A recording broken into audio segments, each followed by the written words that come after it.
Hello， 大家好，我是 Justin， 欢迎来到爱说啥。新成员，这是我们新成员。谢嗨哟，可爱。今天我们来聊一聊日本为什么会是日本。我在读了一些文章，关于一些日本它整个国家的构造之后，就才发现了原来日本它这整个国家的这些风俗啊文化呢，其实是因为跟它国家的这个地形所有相关的，而造成他们有这些这么样特殊的这些种种的文化的。就日本其实它是一个四面都环海的一个国家来的，它其实是有大概6852个岛屿所组成的一个国家。但是这个日本其实它是由4大洲所组成的，就是第一就是北海道，从北呢北海道，然后到本州、九州还有四国，就这4大洲呢，总共占有了整个日本国土的大概99.7%的99.7%的这个日本国土。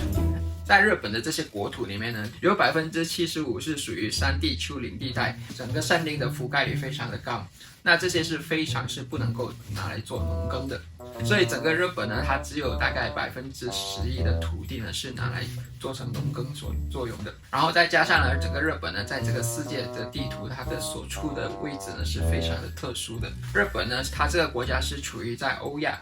菲律宾、北美以及太平洋的这4个地核板块的交界处，而且呢，它们都处于在这个环太平洋带啊，然后火山带还有地震带这个位置上，所以这个整个日本的国家就时常都会发生地震，然后时常都会发生海啸，还有就是发生这个火山爆发这些天然灾难嘛。哇，好可怜，好可怜。其中对人气黄啊，其中一个就是那个海啸嘛，英文名是叫什么 tsunami 对吗？其实就是从日本字衍生出来的嘛。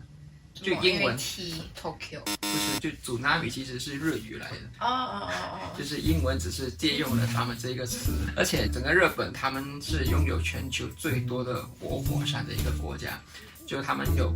全球的10%的活火山呢，都是在这整个日本的国家里面。其中一个就是最出名的富士山嘛，富士山到现在还是属于一个活火山来的。对。但是也因为这个日本有这么多的这些火山，导致他们这整个国家有非常多的温泉，所以他们现在是不管是当地日本人还是我们游客，我们都很喜欢去日本的这些地方去泡澡嘛。但其实这是用随时会有火山爆发所换回来的一个特殊的地方。为什么你天天说的旅游胜地都有生命危险这个日本呢，他们这整个国家是长期都会缺乏的天然的资源，然后农耕业也是非常的不发达。他们的整个发电国家的这个发电呢，他们都是需要靠这些原油来产生发电的。但是日本它这整个国家本身不产生原油嘛，他们就只好是跟这些外面的国家来去购买这些天然气啊、原油。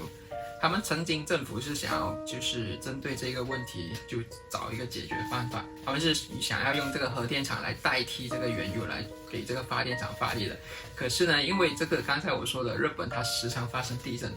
所以就曾经在2010年的时候不是发生那个福岛的整个核电厂因为地震的关系，然后就爆发，然后就搞到整个国家他们都是有这个辐射的问题，所以呢他们就不能够使用这个核电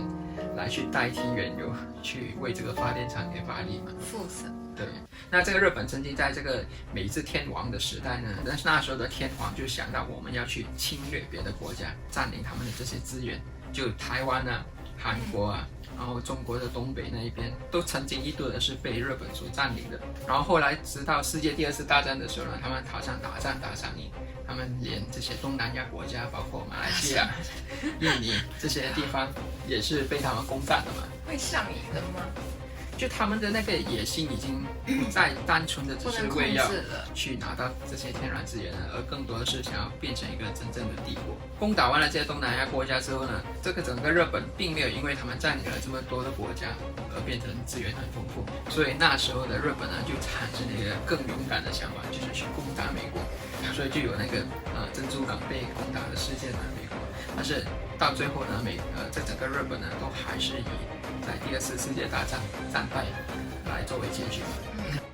那在世界第2次大战之后呢，日本呢却又竟然能够迅速的站起来，然后再从50年代到90年代呢，经历了3次的经济高速发展时期，就他们不再是靠攻打别的国家来换取天然资源，而是靠自己国家产出这些产品来作为贸易。这一段时间呢，日本他们的整个制造业是处于站在了世界顶尖的那个位置了。很多他们比较出名的一些制造业，像汽车制造业还有电器制造业呢，都是闻名全世界。比如像丰田、本田、马自达，还有家里家居电器，好像松下佳能这些，还有索尼还有我们时常打游戏的那个任天堂 Nintendo。日本家居品牌嘛，所以日本就是利用了他们在这一方面的技术呢，在整个世界上站上了一个非常重要的一个位置。他们也依赖这一个出口呢，来换取了很多的一些他们所需要的资源。那这一个日本的高速经济发展的现象呢，就造就了2个事情。第一个事情就是很多的他们的人口呢都集中在了大城市去生活，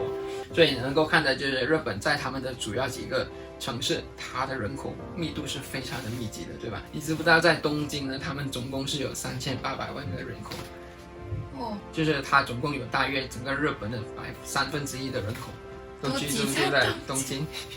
好挤哦。对啊，所以呢，我们每次去日本的时候，比较出名的就是那个涩谷的那个交通人行道。每次都是，不管你在什么时间，你都看到像蚂蚁一般的这样子人山人海的这个情景。我们还坐在星巴克上面，就是买一杯咖啡，坐在窗口发呆。对，就好像看蚂蚁走路这样子。好疗愈哦。那密集的人口拥挤呢，所产生的就是整个社会会给人家感觉一个非常喘不过气的一个现象嘛。再加上呢，他们这个政府呢他们对全世界是属于一个比较封建式的一个管理。你基本上在日本是很难看到有外国人定居在日本的，大部分里面98%的人口都是日本当地人，只有2%就是外国人。所以呢，就整个日本其实他们属于比较孤立的，他们很少有机会就是接触外国的这些文化嘛，这导致了他们在开发他们的游戏内容还有他们的动漫内容的时候呢，他们都有那种能够独自想出一些天马行空的想象力的一些内容，就是他们能够创造的一些世界观是绝无仅有的。但是呢，这个快速的经济发展呢，一直到90年代初呢，突然间整个日本就整个发生了一个经济泡沫的现象。当时包括日本的股市、日本的房产，还有整个经济都陷入前所未有的低潮期。不是因为经济破灭，就那时候那一年经济泡沫，然后导致很多宅男宅女宅在家，然后导致他们有天马行空的实现。不一定是这样子的，其实那时的经济破灭更多的是导致了现在日本整个国家出现了非常严重的老龄化问题。因为现在其实日本呢有26%以上的人口呢是65岁以上的，但是呢，从1岁到14岁的这个年轻人的人口呢，就占了12%。因为他们生育率也少，他们的生育率非常的低，就是刚才我们所说到，它的那个经济泡沫破灭了之后呢，其实那一段时间整个国民的那个情绪非常的不好。那个时候的日本呢，其实它的国家整个的自杀率是非常的高的，有接近7%以上的自杀率，那导致了很多的人也就长期生活在一个非常压抑的情绪之下，肯定就是没有那个性欲了嘛，对不对？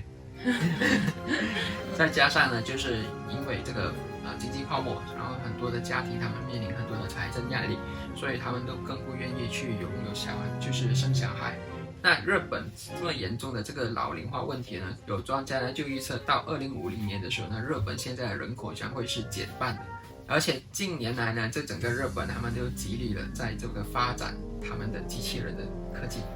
就日本我们去旅游的时候，不是都看到他们有这些机器人的里面。对，在日本甚至现在都有了整个酒店就是以机器人来运营的，就是包括他前台服务员都是机器人来的。对，那他们这么极力的发展机器人的其中一个原因，就是想要让这些机器人能够取代市面上面临的一些人力资源的问题。还有呢，就是能够去照顾那些老人家。那刚才我们所说的，这整个日本它的地形，也就造就了日本人他们这么特殊的这个饮食文化的。其实日本他们比较出名的就是海鲜，整个国家就是因为他们整个国家就这个环海嘛，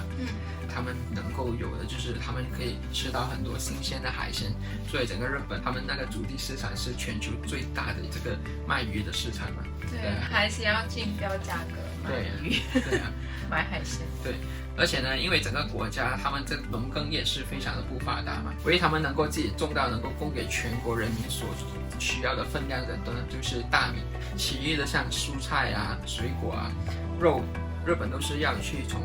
别的国家进口过来的。没有办法之下，他们肯定就是以吃海鲜为主嘛，因为海鲜是他们的能够拿到的量，每一天都是非常的多的，而且他们的比较喜欢吃的蔬菜就是海带。还有海藻，而且以前呢，因为日本他们这个国家是信奉属于一个比较特别的宗教，叫做神道，神道，还有一些是信奉这个佛教的。那这两个宗教呢，他们都不允许人民是食用四脚动物的，所以鸡肉啊、猪肉啊这些马肉啊、牛肉啊，以前呢在日本呢是不允许吃的。以前的日本的人民呢是只吃海鲜还有蔬菜。对，胆固醇不是很高，不知道。那么是一直到后来呢，刚才我说的这个明治天皇日本呢，他们才把这整个禁令给就是取消嘛。然后取消了之后呢，日本呢就进入了有开始吃肉的这个时代。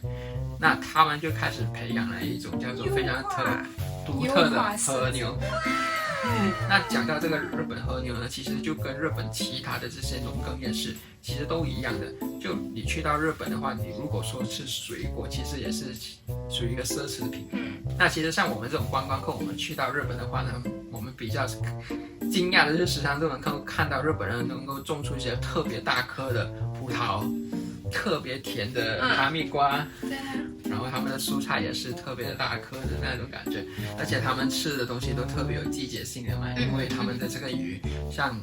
冬天就会有松叶蟹啊，然后秋天有秋刀鱼这些鱼，他们吃东西都是非常的根据季节性的，是很健康，是非常的健康嘛，所以从而呢就导致整个日本的饮食文化会是这么样的一个特别，却又是在全球是享誉全世界的嘛，对。但是你不觉得很奇怪？其实就是这些整个日本，包括他们人口为什么都密集居住在城市啊？为什么他们的这个饮食文化是这么的特别？为什么他们以前是在属于亚洲国家，是一个帝国，就是要去攻占别的世界？然后还有包括为什么他们的动漫业、游戏业是能够发展的这么好？